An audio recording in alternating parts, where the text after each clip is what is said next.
बुद्धिमान हंस।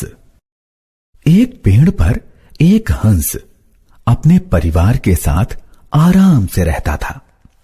हंस अब काफी बूढ़ा हो चुका था। एक दिन हंसों ने देखा कि पेड़ से एक शाखा धरती की ओर बढ़ रही है। बूढ़े हंस ने यह सलाह दी कि हम सबको मिलकर अपने दांतों से इस शाखा को अभी काट देना चाहिए। पर बाकी हंसों ने कहा, यदि शाखा को काट देंगे तो पेड़ की सुंदरता कम हो जाएगी।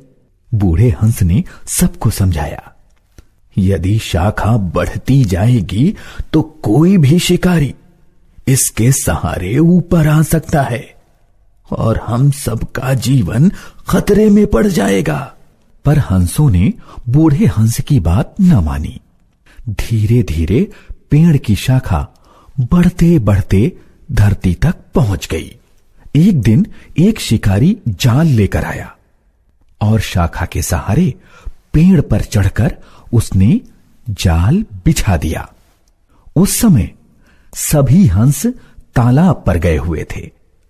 शाम को जब हंस वापस पेड़ पर आए तो एक एक करके जाल में फंसते चले गए।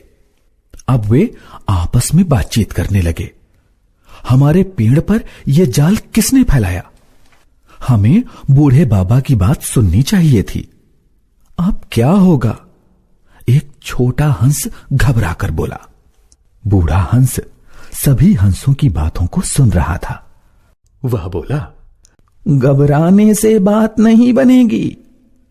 कल सुबह जब शिकारी आए तो तुम सब ऐसे सोना जैसे सब मर गए हों।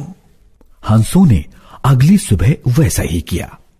जब शिकारी आया तो उसने हंसों को मरा समझा और एक एक हंस को जाल से निकालकर बाहर फेंकने लगा। हंस भी चाल चल रहे थे। वे बाहर गिरकर भी ऐसे पड़े रहे जैसे मरे हों। जब शिकारी ने सभी हंसों को बाहर फेंक दिया तो बूढ़े हंस ने इशारा किया और सारे हंस पंख फैलाकर उड़ गए। शिकारी देखता रह गया।